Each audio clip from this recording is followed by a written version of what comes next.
West Denver. Sleep deprived and heavily caffeinated. All right, let's do this then. This is the Jeff and Bill Show. I don't agree with that. They don't always agree, but hey, at least they have coffee. Coffee. And each other. I love you, man. God help us. I want to bless him. We need all the help we can get. Now here's Jeff Hunt and Bill Thorpe. The Jeff and Bill Show on News Talk 710 KNUS.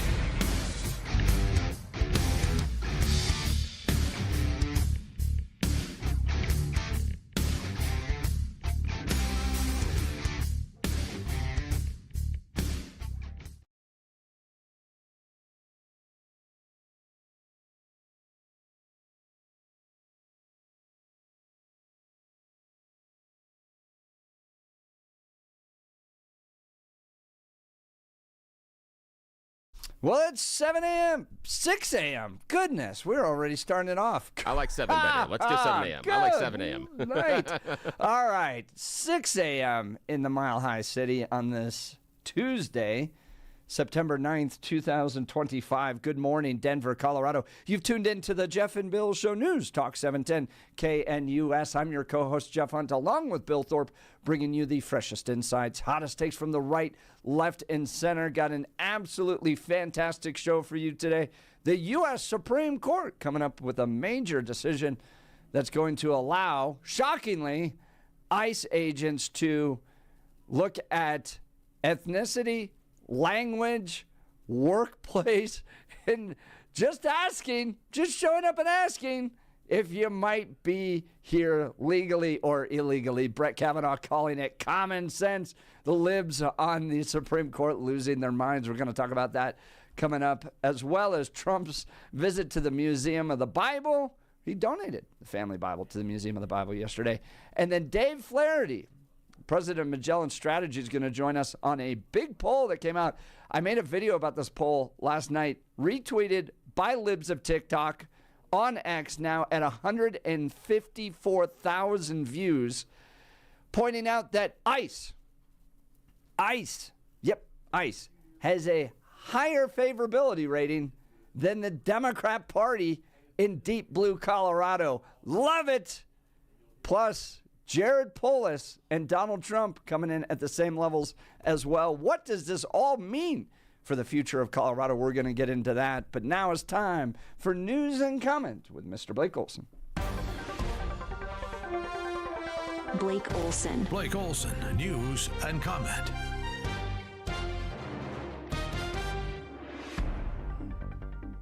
Good morning.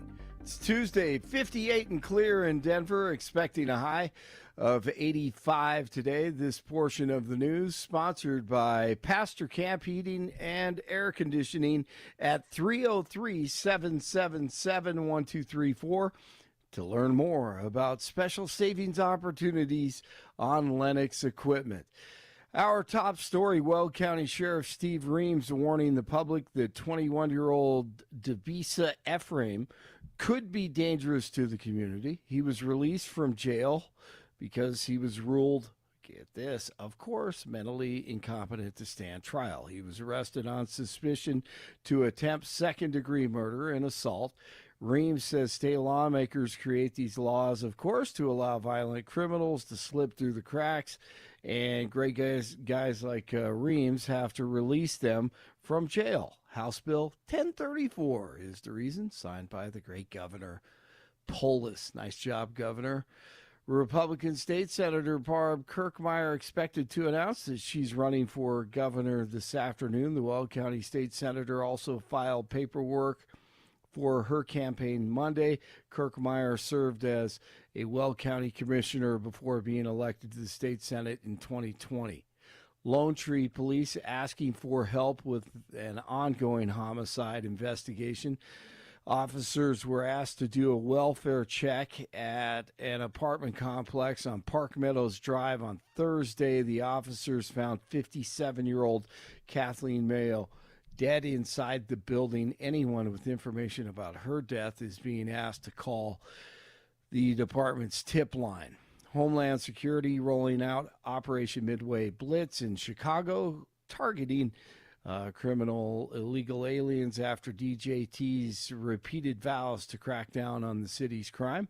Chicago's Mayor Azar's big boy once again pushing back because, you know what, he doesn't want there to be an answer and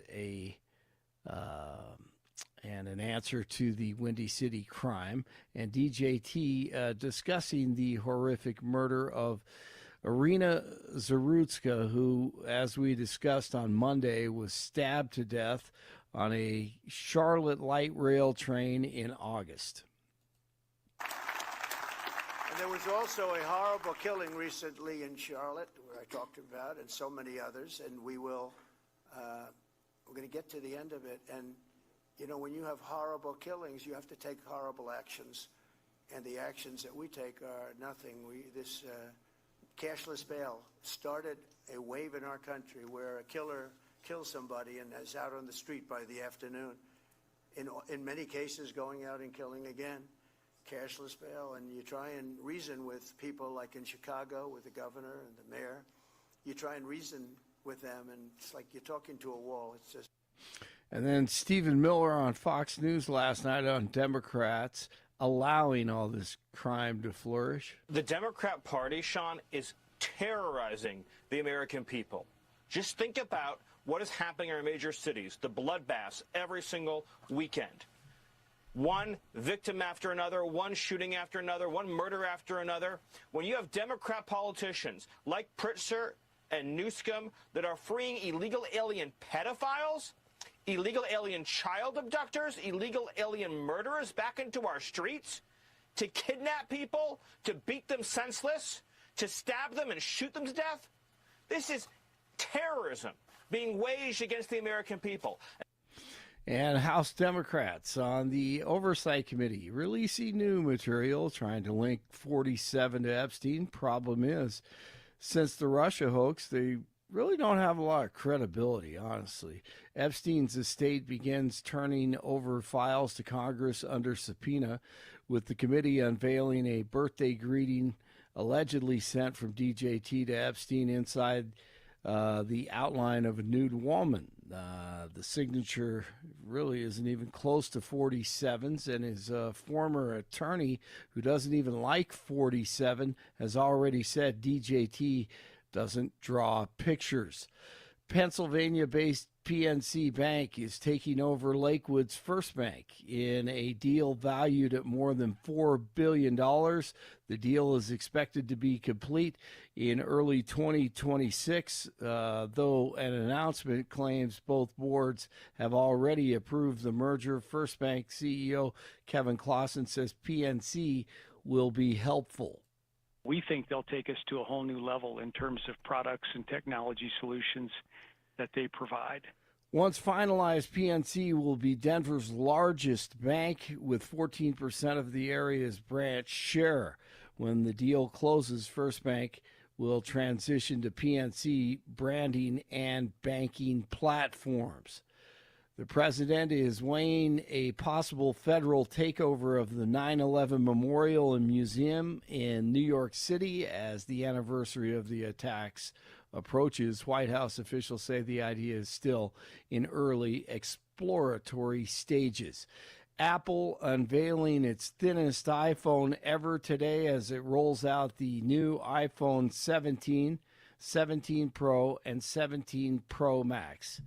Vikings come back to beat the Bears last night on Monday Night Football. 55 in Louisville, 56 in Arvada, 58 in Denver. Jeff and Billy continue. Blake Olson, News Talk 710 KNUS. Your KNUS forecast for the Denver metro area calls for a pleasant early Tuesday morning. We'll be looking at readings generally upper 50s, maybe in a couple low 60s. Highs and lows a little above average for this Tuesday through Thursday, as we'll see highs in the mid and upper 80s. Can't rule out a low 90, lows mid and upper 50s. Few hit and miss thunderstorms. Weather is a service of L&L Heating and Air Conditioning. For quick, trustworthy, and dependable service, call L&L Heating and Air Conditioning at 720-851-1691. Visit them online at bestdenverhvac.com. That's bestdenverhvac.com. You'll be comfortable with L&L. I'm meteorologist Mark Huer in the 710 KNUS Weather Center.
Bill, if you remember me describing the IDF video of the October 7th attack that took place in Israel, I described a number of components, but one that really struck me was this young man calling back, this terrorist, calling back to his parents, bragging about the number of Jews he had killed. This is a difficult one, and it's one that resonated with me too because it puts a voice to the actions. And what's so shocking for me is how this person is celebrating the taking of other people's lives. Innocent lives. Yeah. I mean, this isn't a battle. No. And typically, just citizens.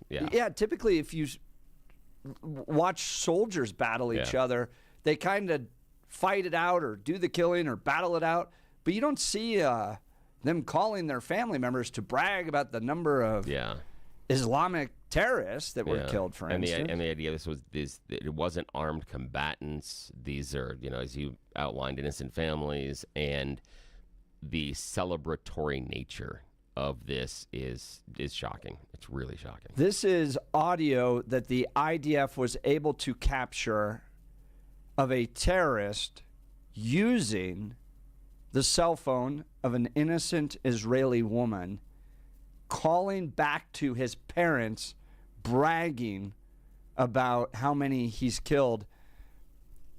You're not going to understand it because it's whatever language the Palestinians and then speak. You'll walk us through what he says. I'll walk through. But I want you to get a tone of what this call listen to was his emotions.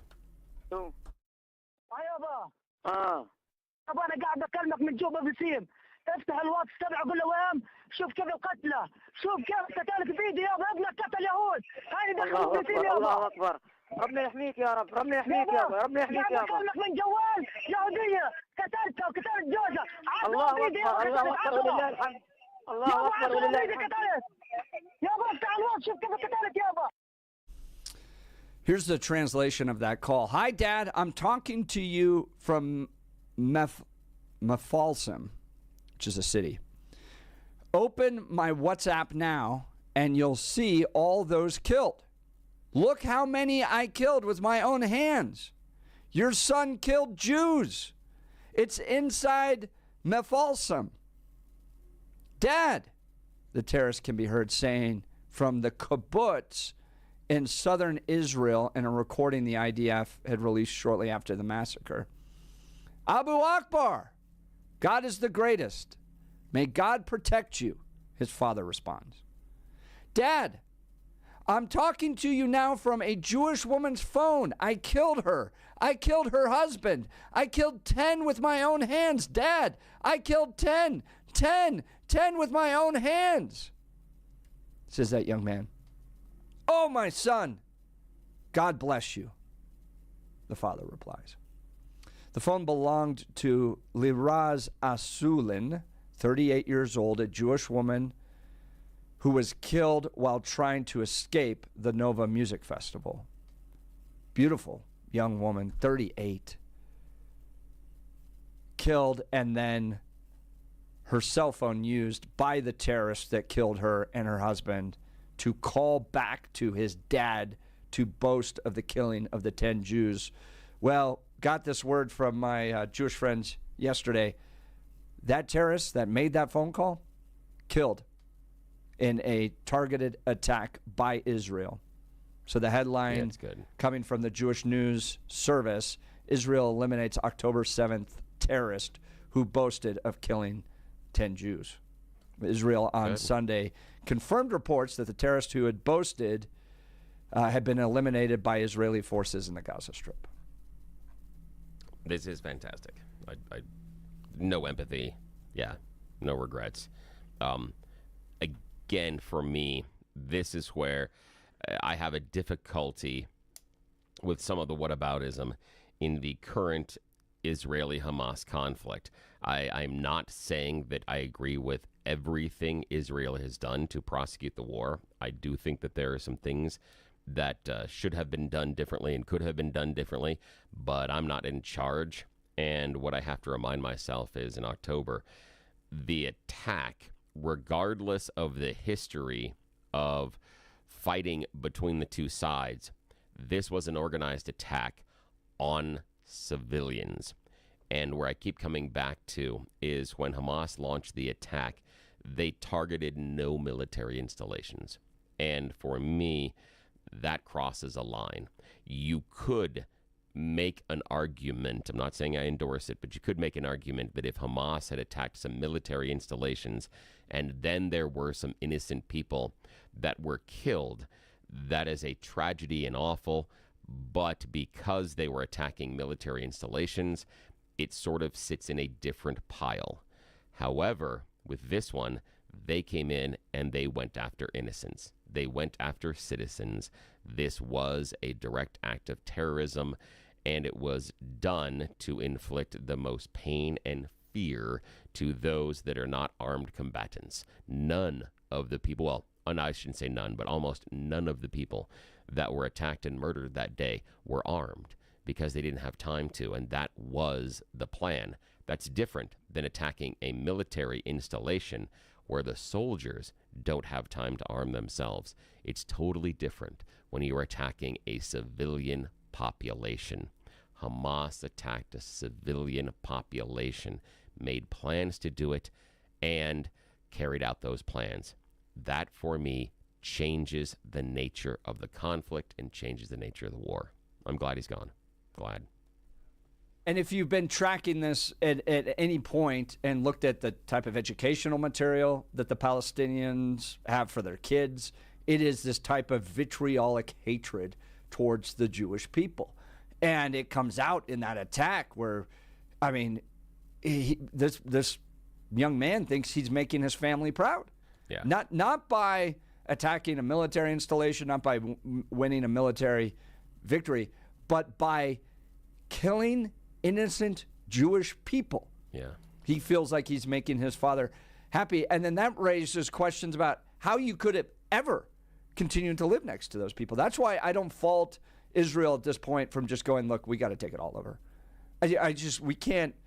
How do you let that on the other side of a border just fester and grow? Because you know the minute they get the chance, they're going to come over and kill innocent people. There's a part where I disagree with you on that one because I disagree with the idea of the Palestinians equaling Hamas or Hamas equaling the Palestinians.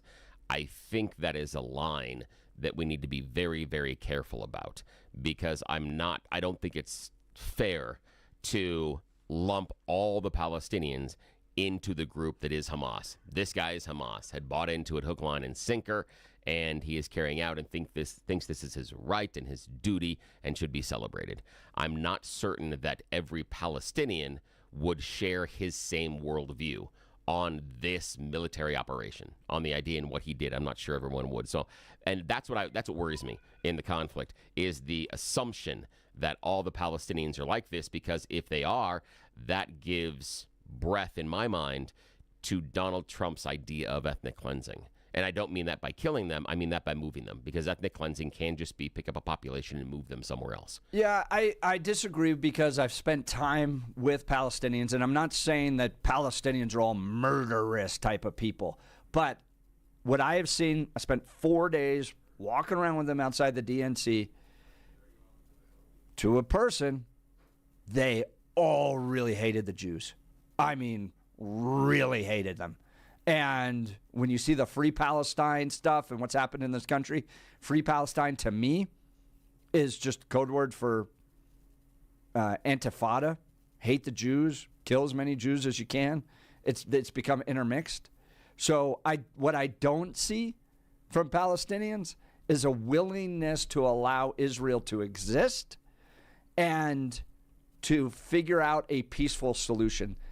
I see with just about everybody I've been around that's Palestinian, a visceral hatred of the Jewish people, and I think that's prevalent in the entire people group. So, could be wrong. Prove me wrong. 303-696-1971. Text us on the Dan Caplis Law text line, 720-819-5115. Let's talk Gyrie's.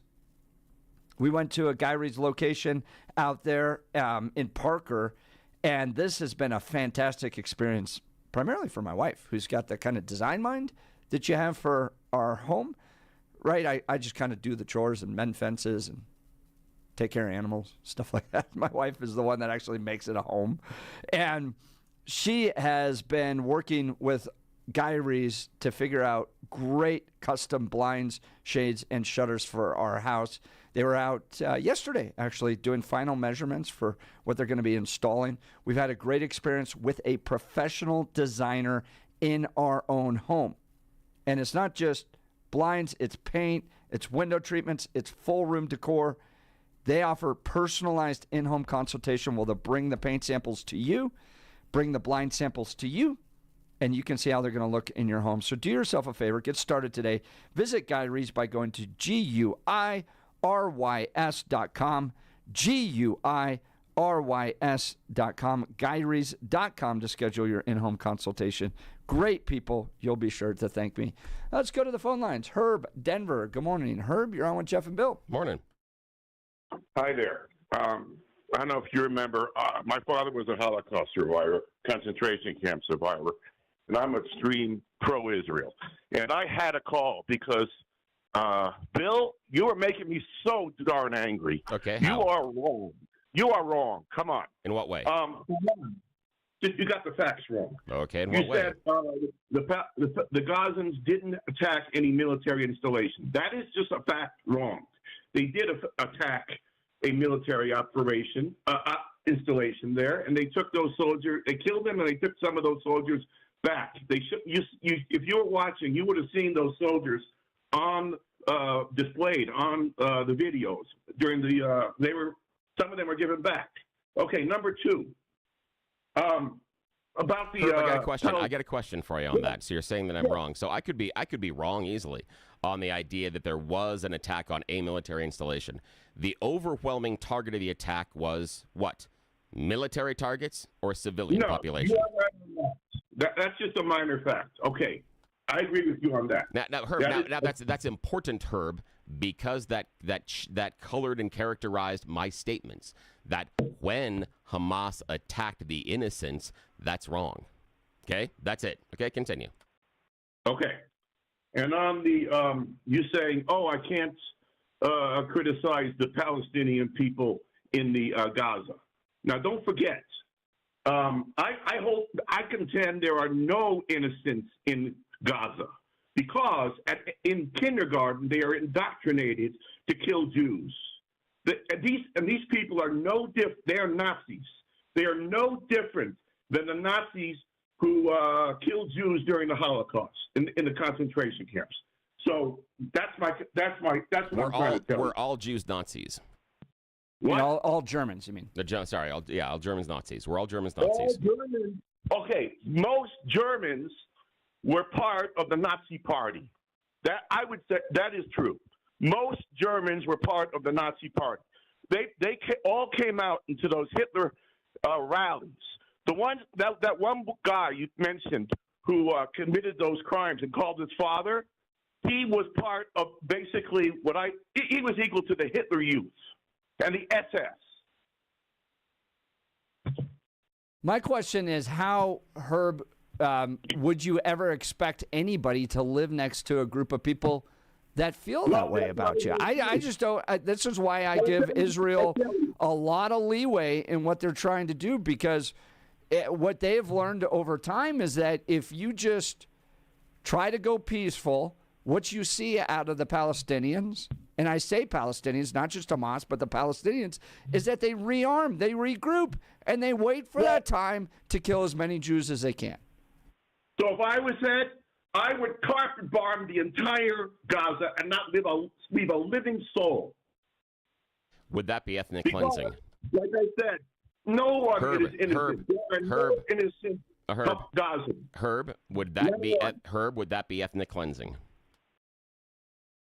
That would be getting rid of Nazis. That's not. You're avoiding the question, Herb. I asked you a very direct question. Is that ethnic cleansing? Yes or no? Okay, let's ethnically cleanse the Nazis. Fine with me. Okay. Because just understand, Herb. Understand, Herb. It is difficult. Okay. It is very, very difficult for a group that has been the victim of ethnic cleansing to then turn around and continue to maintain moral superiority when they claim the result they need is ethnic cleansing of another group. But do you believe, Bill, that there are reasonable Palestinians that want to live peacefully with the Israelis? Yes. You believe that? I haven't met any of them. I honestly, I haven't seen any of them. You don't see them on television. Everything's free Palestine or global intifada or from the river to the sea. I don't see that. There's several organizations. You even have Bill Clinton going, I tried to give them everything they asked. They want to get it. There are other organizations that have examples of Palestinians and Jews working together and talk about peace. The Oasis of Peace is one of those. It's a village. There's a bunch of other groups that are working together. So this blanket statement that none of them is disproven based on fact. It's not all of them, and that's okay. And I'm not arguing the idea of indoctrination. However, we talk now about how there's all this indoctrination inside of our school systems, yet oddly enough, we see this large Republican registration in the younger kids right now. So again, before we say this indoctrination takes hold and is universally accepted, we don't see that in our country.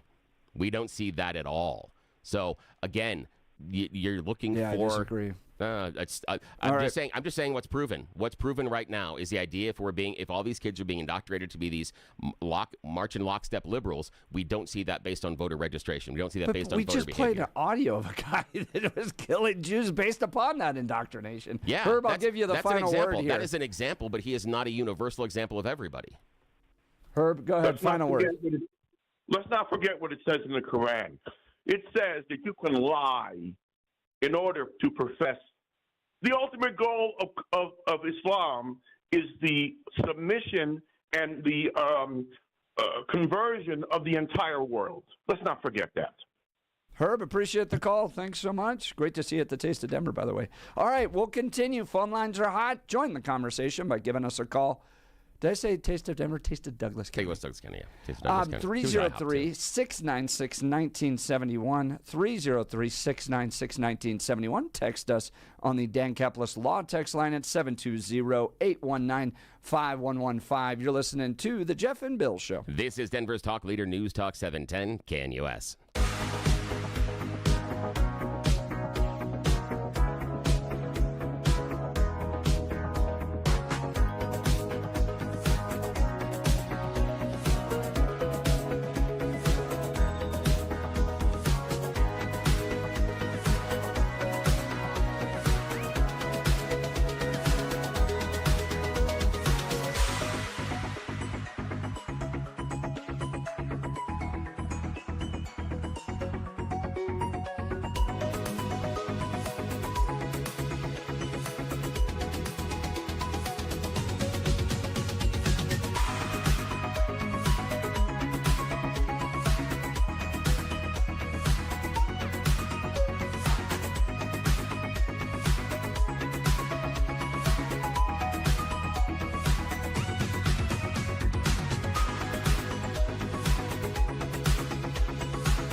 Welcome back to the Jeff and Bill Show. Phone lines are hot upon the news that broke that Israel eliminated one of the October 7th terrorists who had boasted of killing 10 Jews. The conversation has gone to, well, what do you expect Israel to do right now? My side is, look, they've tried for decades after decades after decades to live in peace with the Palestinians.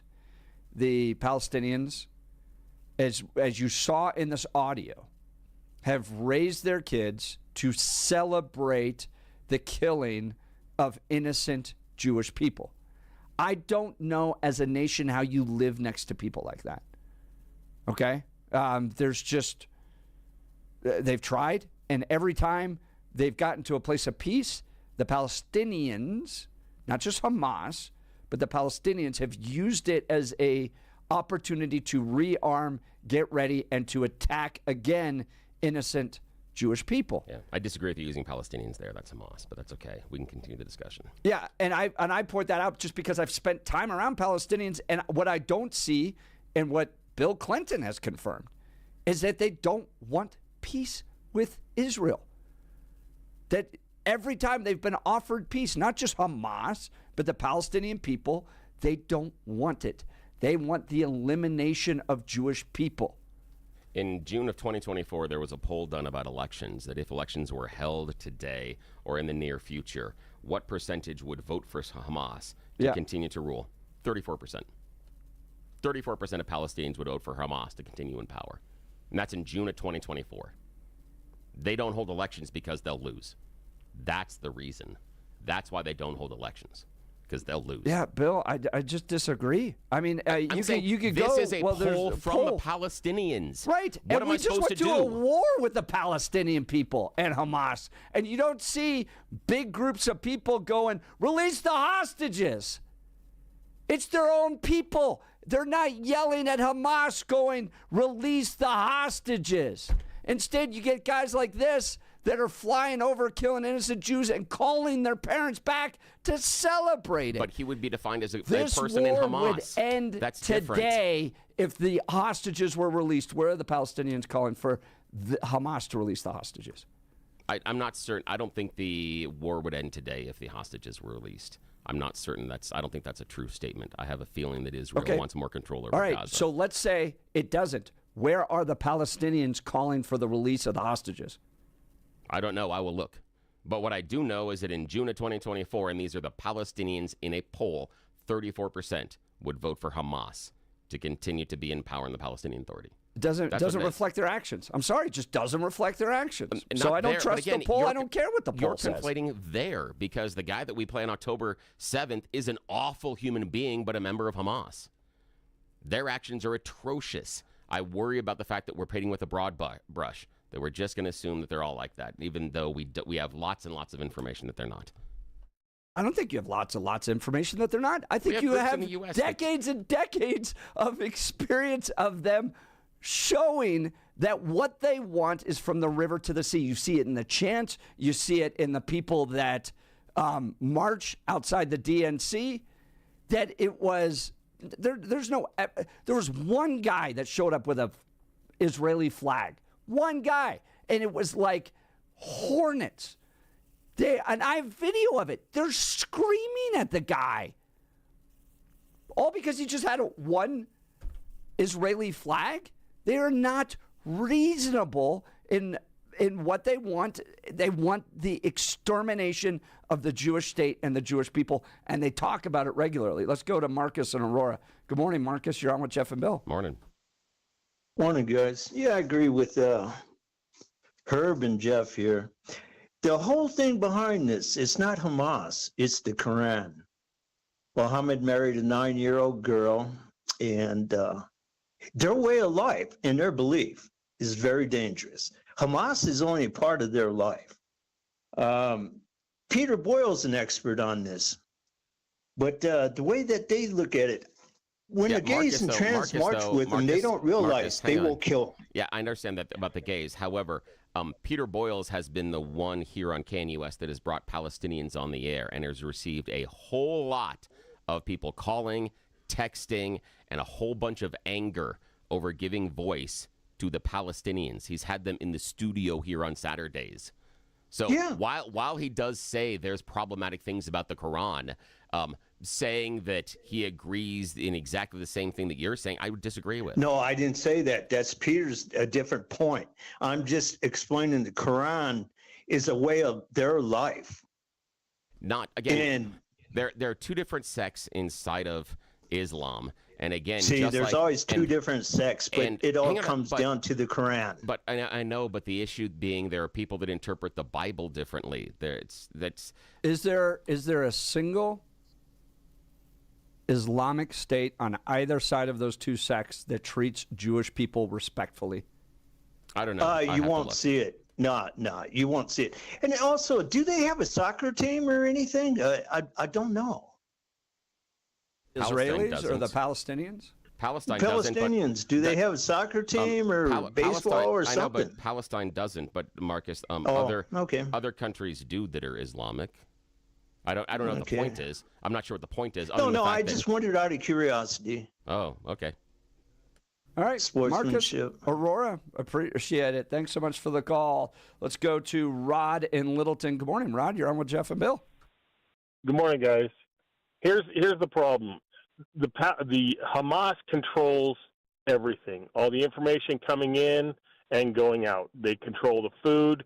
The indoctrination is they're indoctrinating all the young people, kind of what the left is trying to do in our education system. And they are creating people who just hate. And we're not going to be able to, if they were to lay down arms, return all the hostages, there would not be a problem. I think Israel would step back and say, okay, you want to live in peace, let's do it. But if Israel were to lay down their guns, what would happen? Total takeover. Total takeover. There is, right, and there are statements in the Quran that says that disbelievers should either submit or be killed, period. Now, how can you negotiate from that point? You can't. The Palestinians just have an unnatural hate of Jews and then everybody else that doesn't believe they do. And Rod, to that point, I ran the Boulder, and throughout the entirety of the Boulder, there were Free Palestine protesters the entire time. Okay, in Boulder. Yep. 5 days later was the burning of the Jews on Pearl Street. Right. Okay, these are not separate entities. Yeah, they weren't the same exact people.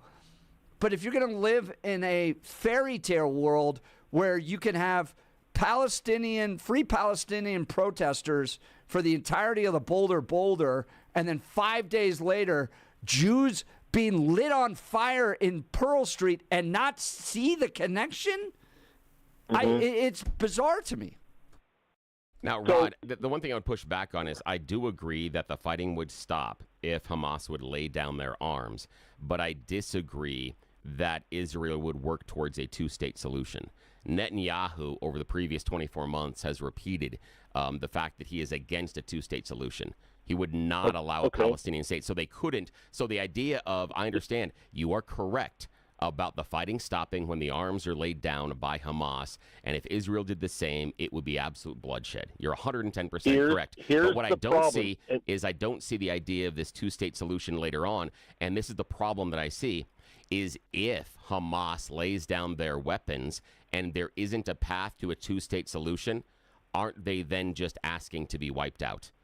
Haven't we backed them into a corner? Okay, then what would they say? History has shown that Israel has given. I mean, they were attacked when Israel became a state.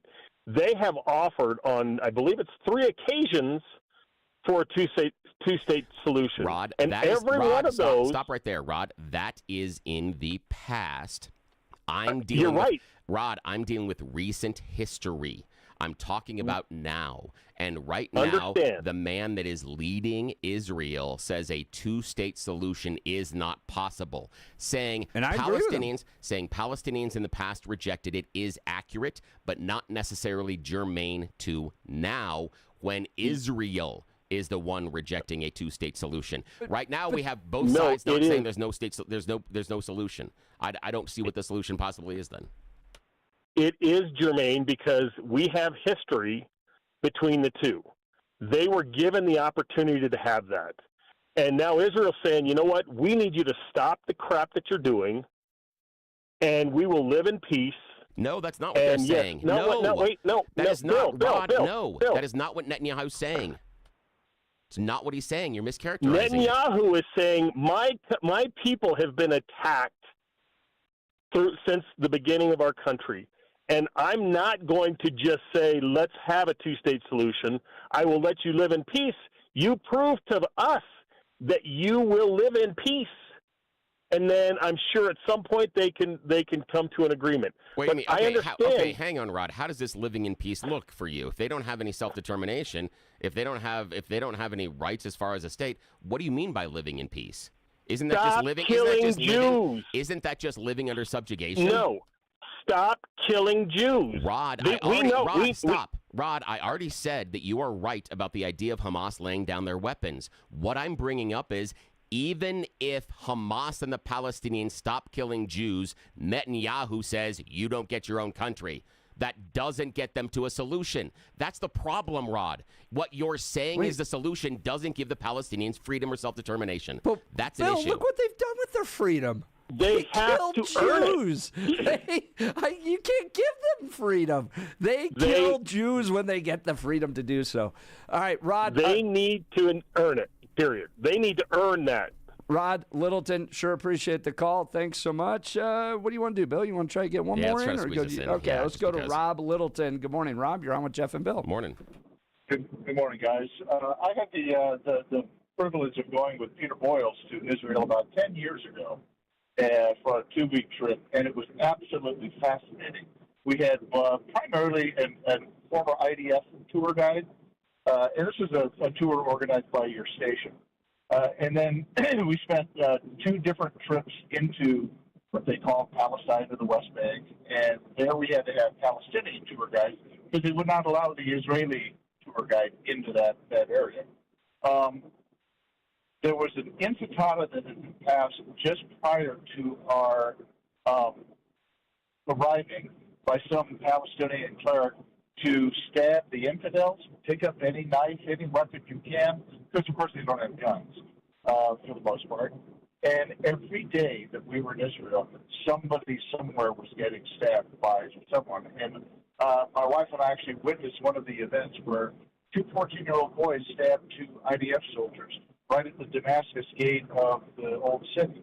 And we were about 100 yards away when it happened, and, of course, the other soldiers lit them up. And so we walked up on 2 dead kids and two dead soldiers. And when I got out of that, after 2 weeks of that, of course, we spent a weekend in Paris. After that, we were stuck in Paris the night that ISIS attacked and killed, 214 people. We were very close to the first restaurant that got attacked. So my view is that, people talk about two-state or one-state solution. I don't see that there is a solution. And I really appreciate Peter trying to bring Palestinians out. He and I have talked about this many times over the years, just how frustrating that whole situation was for us to experience. But I just don't see that there is a solution. And I think that 100 years from now, people like us will be having the same conversation. Rob, to your point, this has been a battle going on between Islam, Christianity, and Judaism for 2,000 years, and likely continue until the end of time. Rob Littleton, sure appreciate the call, and thanks for your perspective with Peter. All right, we've got You Choose the News coming up. You're listening to The Jeff and Bill Show. This is Denver's Talk Leader, News Talk 710 KNUS.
Welcome back to the Jeff and Bill Show. Thank you to everybody that participated in that spicy conversation. Yeah, We're going to good. continue it in the 7 o'clock hour as we get into Trump immigration and the Supreme Court, where that will look, there's no other show like this one. Yeah, we appreciate y'all. We're going to take a little moment for some levity on this Tuesday morning with some You Choose the News. Yes, it's time for America's favorite fake radio news game show. It's You Choose the News. It's basically a bunch of wasted time here on 710 KNUS. Why in the world would I browse the interwebs this early in the morning and then give these stories really ridiculous headlines to play this fake radio news game show? Well, Jeff and I found out that we are being left unsupervised up until 7 o'clock in the morning. That's when all the people in charge wake up, so we are taking full advantage. And as always, you need a fall guy. Another participant, and that is Blake Olson, who joins us from the newsroom. Gentlemen, here are this morning's choices. Headline number 1, Riding Dirty. Headline number 2, I think we found the winner. Headline number 3, lifetime definition is real important. And headline number 4, you had one job. Mr. Hunt, your choice. Let's start with Riding Dirty. Yeah, riding dirty. A man in British Columbia has been pulled over by police because he was riding dirty, but looking fantastic doing it recently. He was cruising down 15th Avenue near Nicholson Street in the afternoon, wearing his aviator sunglasses in his mid-30s, heading with his friend to 7-Eleven to get a Slurpee. But, it's a hot day. He was getting a little tired. That's why he borrowed his friend's tiny child's car. He was pulled over driving a Barbie Jeep down one of the main roads. Now, technically, he was only going 3 miles an hour and over near the curb, not really blocking traffic. But he said, I was kind of lazy and wanted to see if I could do it. His friend was walking on the sidewalk next to him during the time. So there were lots of people reporting there's a guy riding down the road in a Barbie Jeep. He actually was cuffed after he was searched, and they found a vape on him, and he took a hit of the vape, and they said, no, sir. So they cuffed him, and he wasn't complying with police orders. But according to the police, driving an unlicensed motor vehicle, even one for a child on a road, is against the law. So he will face the long arm of the law, yes, for driving the Barbie Jeep. Yes, he did look good doing it. I'm impressed that he fit in there. Just personally. He didn't resist arrest? No, he didn't. He didn't at all. It was very funny. Artie, Blake, your choice, sir. I think we found a winner. Lifetime definition is important, or you had one job. You had one job. You had one job. Here we find ourselves in St. Louis. A man in Missouri is charged with first-degree murder for his roommate's death recently. 54-year-old Marvin Bird was charged with murdering his roommate because his roommate had only one job. They were going to a college football game, small gathering of friends. Roommate was supposed to bring some household items and drugs for the party. He forgot both. So Bird went outside in the street and shot his roommate dead. Wow. Yeah. Now, officers are saying this probably has to do with long built-up frustration, something else between the roommates. They're still investigating. However, yes, because his friend didn't bring the household items, they don't say what they are, and drugs to the event, that's a shooting. Just like, okay. That is seems excessive. Yeah, for the just college a little. party. Yeah, well. Just a little. Artie, Jeff, your choice, sir. I think we found the winner, or lifetime definition is important. I think we found the winner. Yes, I think we found the winner. A contestant that is filming a survival challenge recently in the state of Michigan may actually have won because she disappeared for 18 hours. They had to send out a search party to find her. According to Oswego County Sheriff's Office, the 36-year-old woman who is competing in the survival challenge from California left the designated base camp in search for water about 5 p.m. Friday, September 5th. She didn't return for hours. The contest hosts, who unfortunately are not named in the story, were unsuccessful after looking for her for hours. They called 911 about 5 o'clock in the morning, 12 hours after she left to find water. Another 5 hours and 40 minutes later would pass before Michigan State Police helicopter located her deep within a swampy area far away from base camp. She had been out in the cold and the rain for almost 18 hours when they spotted her from above. She's just fine. She was able to walk out of the woods safely. So, yes, the contestant And filming she a what? survival... well, I don't know Maybe. what happened. Yeah. I'm just saying that if she survives 18 hours alone in the woods on a survival challenge, she's got to be the winner. I don't care what the damn contest is. That's just the winner. Well, just she in did general. get really lost. Yeah, no, not necessarily.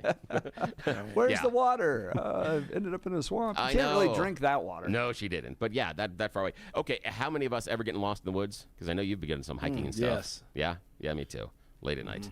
Yeah. Might have been trying at the time to sneak from the boys' camp into the girls' camp across a ridge, and we got turned around a little bit. Yes, that did happen. We were lost in the woods for several hours trying to get back home to the base camp, so that the people, the counselors that didn't know we had snuck out, wouldn't know this. And good morning, Mom. This is the first time you're hearing this story if you're listening this morning. And did you get to the girls or not? Did you just turn around and go back? No, we made it. That's another story. Thank God for knotholes. Yes. All right. Donald Trump, wonderful. immigration in the Supreme Court coming up. You're listening to The Jeff and Bill Show. This is 710 KNUS.